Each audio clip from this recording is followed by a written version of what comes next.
Crónicas de la supervivencia después del día de la emergencia. Bienvenidos.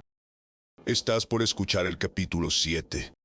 El eco del silencio.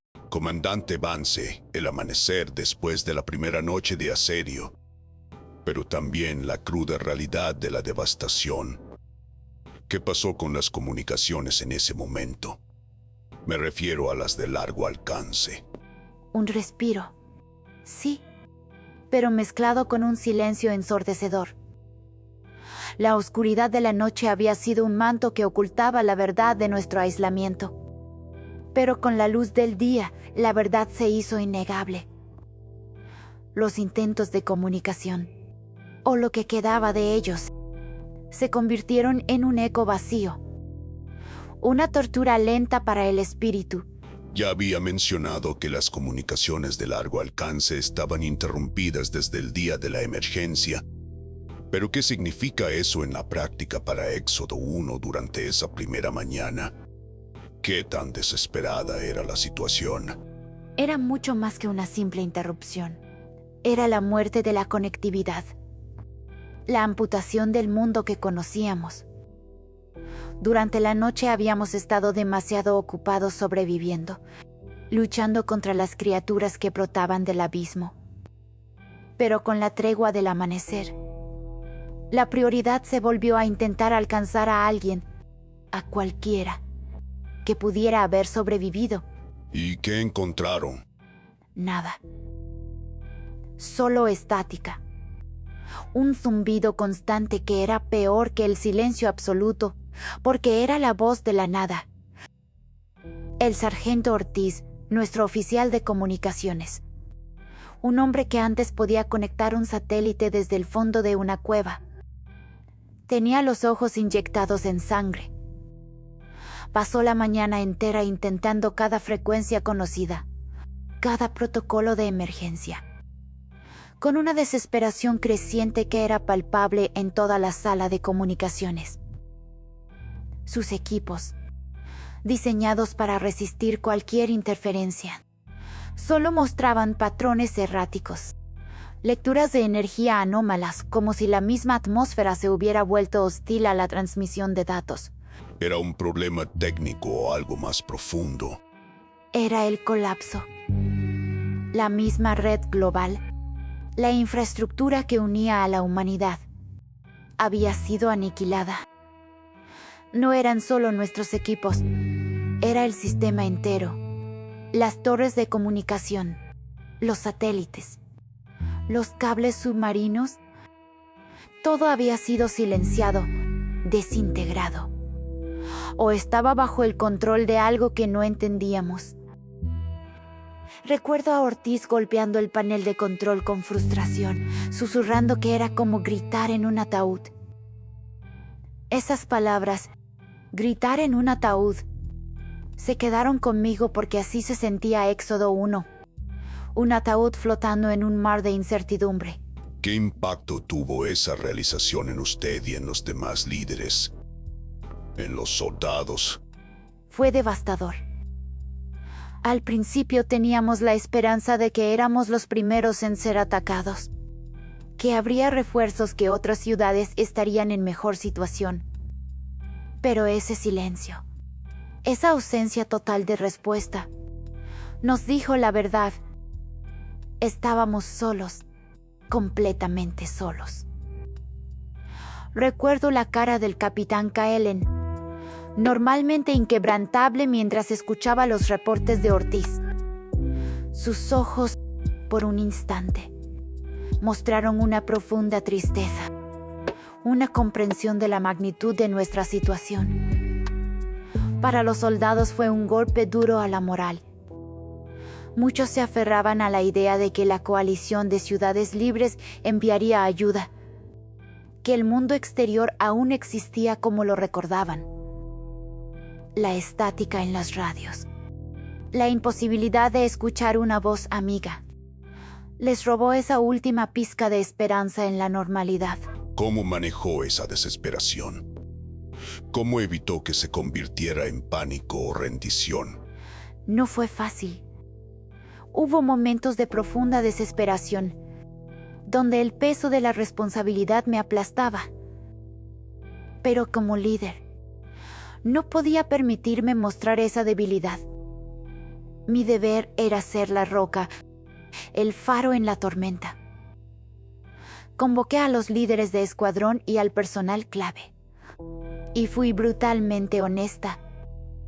Les dije que el mundo que conocíamos se había ido, que Éxodo 1 era ahora una isla, un arca en un océano de caos. Les dije que no habría refuerzos, no habría rescate, que nuestra supervivencia dependía enteramente de nosotros, de nuestra capacidad para adaptarnos, para luchar, para construir un nuevo futuro desde las cenizas. ¿Qué tipo de ramificaciones estratégicas tuvo esta falta de apoyo externo? Las ramificaciones fueron enormes antes de esto. Nuestra doctrina militar se basaba en la coordinación a gran escala, en el apoyo aéreo, en la logística centralizada. De repente, todo eso era inútil. Tuvimos que reescribir nuestro manual de supervivencia en tiempo real. Cada bala, cada ración, cada gota de combustible se volvió preciosa. No podíamos esperar que llegaran suministros, así que la prioridad se desplazó a la autosuficiencia, a la recuperación de recursos locales, a la gestión estricta de todo lo que teníamos. También significó que no teníamos inteligencia sobre la amenaza global. No sabíamos si las criaturas eran un fenómeno aislado o si habían invadido todo el planeta. Estábamos luchando a ciegas, con la única información que podíamos recolectar de nuestro propio perímetro. El capitán Kaelen y yo pasamos horas revisando mapas, no para planificar una ofensiva a gran escala, sino para identificar posibles rutas de escape, fuentes de agua y áreas para establecer pequeñas patrullas de reconocimiento. La estrategia pasó de la defensa activa a la supervivencia a ultranza, a la fortificación de cada rincón, a la conservación de cada vida. ¿Qué gestos o momentos específicos le ayudaron a mantener la resolución? ¿O a verla en otros? A pesar de ese aislamiento. Fue en los pequeños actos. Recuerdo al soldado Vega, el mismo que había apuñalado a una criatura en el ojo. Después de que Ortiz diera su último reporte negativo, Vega no dijo nada. Solo tomó su rifle, lo limpió meticulosamente y se dirigió a su puesto en el muro perimetral.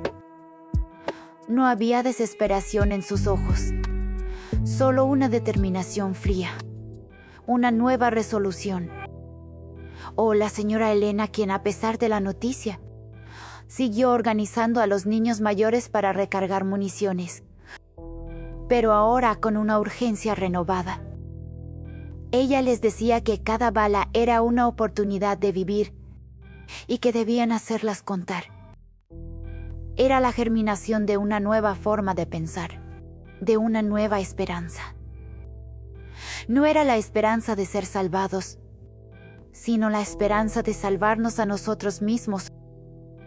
El doctor Aris, también, en lugar de desanimarse, comenzó a organizar una brigada de búsqueda de suministros médicos en las ruinas cercanas, arriesgando su vida para asegurar que tuviéramos lo mínimo indispensable para atender a los heridos. Su enfoque pasó de esperar ayuda externa a la autosuficiencia inmediata. Se veía en los ojos de todos ese cambio, de la espera a la acción, de la fe en un sistema a la fe en nosotros mismos. Fue un momento de quiebre, sí, pero también un momento de nacimiento, el nacimiento de una nueva humanidad, una que sabía que solo podía contar consigo misma. Incluso el sargento Ortiz, después de su explosión de frustración, se recompuso y empezó a desmontar equipos de comunicación dañados para ver si podía reutilizar piezas, para construir algo nuevo, algo que funcionara en este nuevo mundo silente. Su objetivo ya no era contactar al exterior, sino crear una red interna más robusta para Éxodo 1, para coordinar mejor nuestras defensas y patrullas. La desesperación se transformó en una cruda y práctica determinación, una resolución inquebrantable de seguir adelante, sin importar lo que el silencio nos dijera. Nos volvimos más ingeniosos, más unidos porque la alternativa era la aniquilación. Y eso no era una opción para ninguno de nosotros. La pérdida del contacto con el mundo exterior nos obligó a mirar hacia adentro, a encontrar la fuerza en nuestra propia comunidad, en nuestra propia voluntad de vivir. Aquella mañana, mientras el sol se alzaba sobre las ruinas y el eco del silencio llenaba el aire, Éxodo 1 dejó de ser un puesto avanzado temporal y se convirtió en un santuario, un último bastión de la humanidad. Y con esa realización vino una nueva claridad, un propósito más profundo que la simple supervivencia. Se trataba de la reconstrucción, de la preservación, de la promesa de un futuro, por incierto que fuera. Sabíamos que la lucha apenas comenzaba, pero también sabíamos que no la enfrentaríamos solos. No mientras tuviéramos a Éxodo 1 y a los unos a los otros. El aislamiento nos unió de una manera que nada más podría haberlo hecho. Nos forzó a confiar en nosotros mismos, a depender de la persona que estaba a nuestro lado, a convertirnos en la ayuda que nunca llegaría del exterior. Y en ese proceso, descubrimos una resiliencia que ni siquiera sabíamos que poseíamos. Una capacidad de adaptación que nos permitiría enfrentar cualquier cosa, cualquier criatura, cualquier silencio que el día de la emergencia nos arrojara. Esa mañana, el mundo se encogió a los límites de Éxodo 1. Y en esa contracción, encontramos una nueva fuerza, una nueva razón para luchar, para vivir, para prevalecer. Gracias por acompañarnos. No te pierdas el próximo capítulo.